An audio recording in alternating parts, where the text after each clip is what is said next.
All right, well, hello and welcome back. Let's go ahead and look at the midpoint and segment bisector. So here's our definition of a midpoint. A midpoint is a point on a segment which divides the segment into two congruent segments.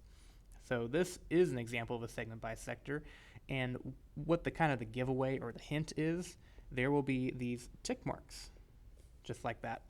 And these tick marks mean that they are equal, they're congruent. So A to M is the same length as M to B. All right, so that's a midpoint. Now, what about a segment bisector?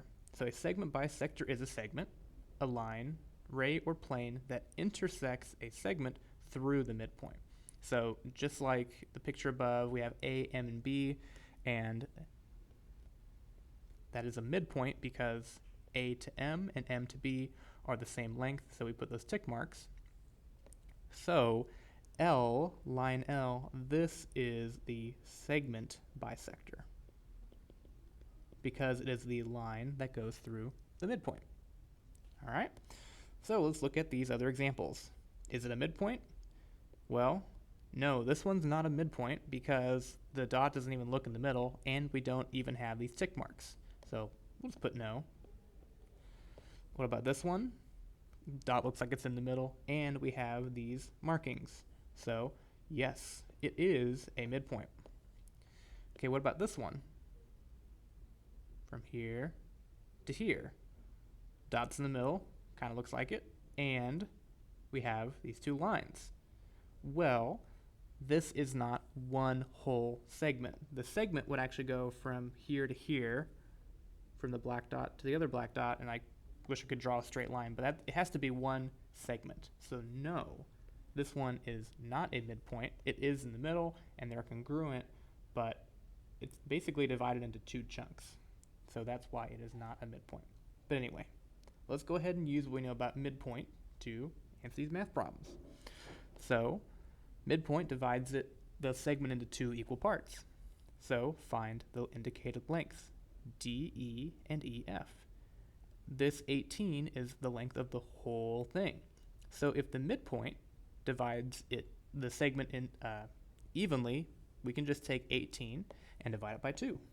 So 18 divided by 2 is 9. So that means that this part is 9, and so is that part. Both parts are equal to 9. Now for 2 over here, find NP and MP. So this part is 11, and it has this little tick mark. It has a little tick mark over here, which means that's also 11. So to get this whole thing here, we need to add 11 plus 11, which is 22. So the whole thing is 22. All right, let's keep moving and grooving. Down here, we're going to identify the midpoint and segment bisector, then find the indicated length. So this is our picture right here, and we're going to put a dot here in the middle. There should be one there. Same over here with this picture. And this picture down here, there should be a dot, but there just isn't. So based on this picture, picture A, which one is the midpoint? Well, F is the midpoint. Where is the segment bisector? That is the segment C to B because it goes through the midpoint. So I'm going to do CB. It's the segment, so it gets the segment symbol. All right, it asks how long FQ is. So F to Q is right there. It has this tick mark, just like this one. So if this is 6.2, this must also be 6.2. And then PQ. PQ is the whole thing. So we can just add 6.2 plus 6.2, which is 12.4, and that is the length of the whole thing. Okay, looking at B. Ooh, this one's a little different. This says 5x, and this says 35. And it wants us to find x. But let's do this. Let's do the midpoint first. Midpoint is M, where the red dot is. And how could we set this up? Well, because this side and this side should be the same, they should be equal, let's set up a little equation like that. 5x equals 35, and we can just solve real quick by dividing by 5. So x equals 7. There we go. So let's see, we did that. Segment bisector, that is the line that goes through the midpoint, which in this case is L. Because they just give us one letter, we're going to write line L. All right, now AM, well, technically AM is 5x, but it's looking for just a number. But let's be lazy with it. Since we know that this side is 35 and it has the tick mark, this tick mark means it's equal, so that it must be 35 as well. And then AB. So A goes from here to here. That is the whole thing. So we could find that by doing 35 plus 35 because those are the two parts, which makes 70. So AB is equal to 70. All right. Now for our last two examples. So M bisects JH at W.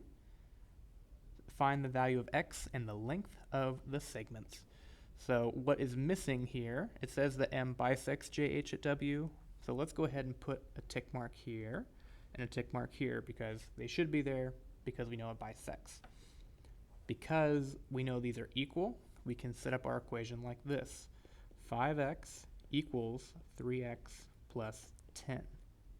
We can do this because we know both sides should be equal to each other. So let's go ahead and solve this.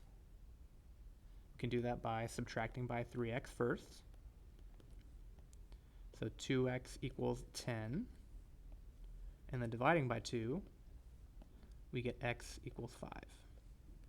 All right, so we found the value of x. But it also says to find the length of the segments. So what we're going to do, it doesn't matter which one you pick, one of these two. We have to pick one of these and plug in x equals 5. So I'm going to go with this one, 5x, because it kind of looks easier. So I'm going to write 5x over here. And instead of writing x, I'm going to replace it with 5. So 5 times 5. Well, 5 times 5 is 25. So this part is 25. And if that part's 25, this part should also be 25, which also means 25 plus 25, the whole thing is 50. That's the nice part about having a midpoint. It makes it really easy to figure out which part's which. If you find one part, you find the other. All right, last example. Find the value of x and then the length of QR. Just be careful, it says QR. QR goes from here to here, so it's really the whole thing. All right, but we can figure out the value of, or the length of QR real quick. If this is 78 and has a tick mark, this has a tick mark, which means this must also be 78. So 78 plus 78 gives you 156. So the whole thing is 156. But now we have to find x. So 4x minus 10 should be equal to 78. We already kind of talked about that, right? These have to be the same. So let's solve this equation. We can do that by adding 10. So 4x equals 88. Then we can divide by 4 so that x equals 22. And there we go. We figured out everything, or we found everything they want us to find. So there you go. That is how you solve a problem that has a midpoint or a segment bisector. Good luck.